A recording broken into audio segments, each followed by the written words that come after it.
I want to go alligator hunting, that's the truth. Can I say something about Stephanie real quick? Okay, let's go back to After Stephanie. all that laundry list that she told you, she is a full-time lawyer also that she does patents, and I learned that today.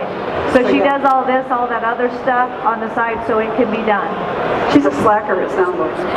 She sits around and watches Netflix. Bonbons, and yeah. There you go, Randy, it's your turn. All right, can you hear me? You have to bear with me. I've been up since 2 a.m. mountain lion hunting today, so you're going to have to bear with me. Randy came fresh out of the field. She goes, I'm coming back from mountain lion hunting. I got here like 20 minutes ago. I'm like, no way, that's so cool. Yeah. Anyway. All right, so my name's Randi Clark. My story is a little bit different. I grew up pretty much competitive sports, consumed my entire life. And when I decided that I didn't want to play at the collegiate level, I had this big void in my life. And so I went up to Colorado State University and I started studying natural resource management. And that's when I was really interested in hunting after learning about conservation and everything that goes into managing all of our wildlife populations here in the state. And so I had some classmate buddies, and they're like, why don't you come duck hunting with us someday? And so I went, and that was that.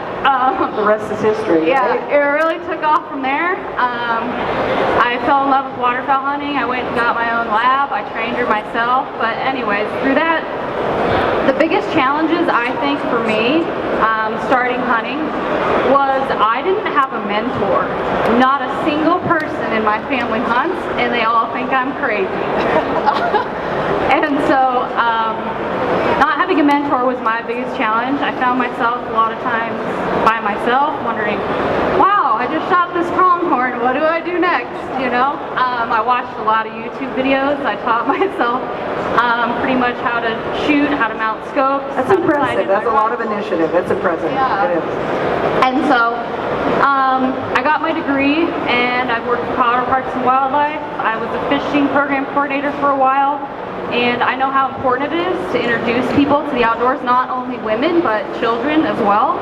And so my job, all my jobs have been encouraging people to get outside, you know, teaching them the importance of the outdoor world. A lot of things that I've experienced, I know nobody will have that chance.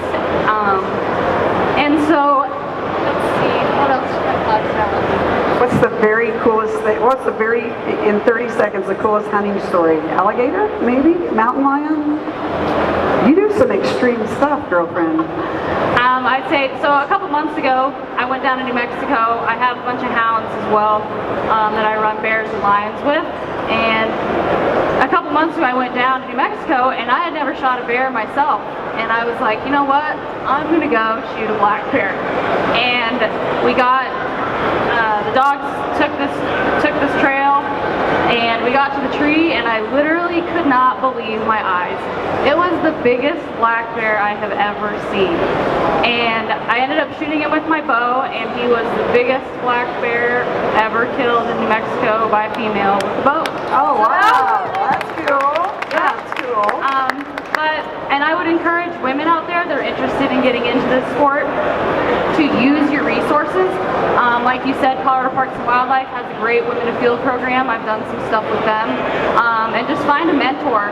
And don't be afraid to try new things, because you never know where it'll take you. Awesome. Very nice. They give it up for Randy. Yeah, I'm impressed.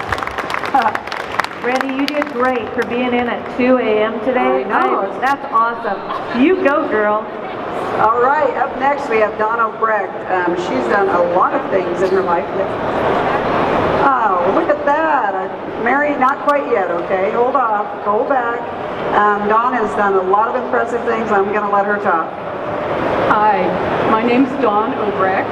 Can you hear me okay? Okay. Is that better? Okay, thank you.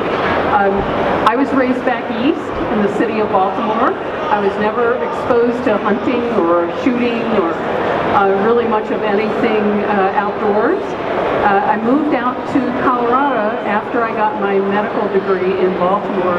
I moved here to do an emergency medicine residency right down the road at Denver Health. And then went through some kind of tough times, and about 35 years ago I got divorced, and I started doing some outdoor sports like mountain climbing. I've climbed all the 14ers in the state, and I started doing triathlons. I'm a competitive triathlete. I've done several Ironman races, and the tough times got a little bit better. And as a single mom, I didn't have a lot of time for extra stuff, but about 31 years ago, I met my real husband. I talk about the first husband as the starter model. And my real husband grew up in northern Minnesota hunting. So when we got together, I was vegetarian. I was raised vegetarian. And it was interesting to meet another vegetarian hunter. But having been raised vegetarian, I didn't think much about hunting until I got introduced to my husband. And he decided he wanted to go back to hunting. I started processing that idea, and without him knowing it, I was processing the idea, and one day I said, okay, let's do it. And I had to go through the concept of God gave me teeth that can chew meat, and I learned what the Division of Wildlife did in conservation, and we went hunting. I got my first elk on my first hunting trip, so the concept was reinforced. The elk tasted great, and we've had a full freezer for the last 30 years. I'm a meat hunter, not a trophy hunter, but I've been gifted with a number of beautiful antelope and deer, so I actually have a few trophies. And I encourage anybody who's interested, male, female, as soon as you're old enough, to take a look at this amazing sport.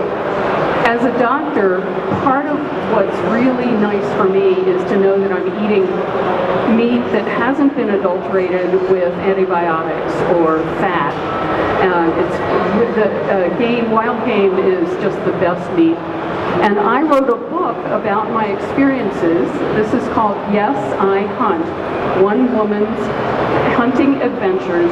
And I detail being raised with my grandmother's garden back east, and then learning the concept of hunting and what it was like at first, and all of the processing I had to do to actually get into the sport.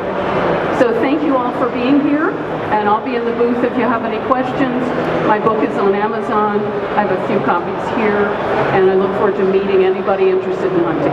Thank you so much, Dawn. Give it up for Dawn. Thank you, Dawn. Now we come to our dear friend Mary. We've known Mary a lot of years.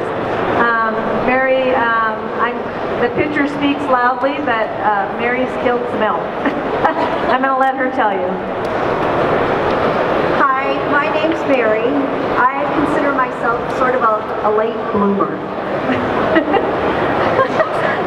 I am relatively new to all this fun hunting activities. I grew up in Kansas, and there we go. My dad and I did a lot of horseback riding as I was growing up, and but I did not come from a hunting family, but a little bit of a tomboy. But you know, life kind of gets in the way of things, and it was never even something I had thought would be any idea that I would love it as much as I do, and have become as passionate about it as I am. But I have 2 children, and I have 6 grandchildren that are very important to me and the highlight of my life.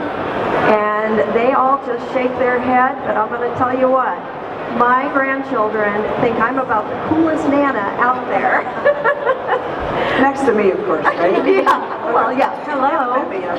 Anyway, so I lived in Southern California for about 18 years, and have always loved the Colorado area. Moved out here with my family, and I became a real estate agent once my children got older, and put myself into that full force. And my kids were grown, and I was exposed through other people in my life to hunting, men, and thought, wow, I'd like to do some of that. I shot guns a little bit as a little girl, and so I thought, well, this would be a fun sport to try. But I had no idea how to get involved in that, and the male figures in my life were not real interested in teaching me, so I fumbled through it a little bit. I got a little 270 Ruger with a scope on it, and I really had no clue how to use it or how you went about aiming it or shooting it or loading it, and so I sort of self-taught myself as best I could until along comes Danelle Johnson. And Danelle and I bonded immediately, and she took me under her wing and taught me things about the outdoors and had me doing things I never thought I would have dreamt of doing in my lifetime. And getting up in the dark 30 and walking My up least into the, favorite hour. What's that? My least favorite hour. Yeah, well, it's my favorite hour.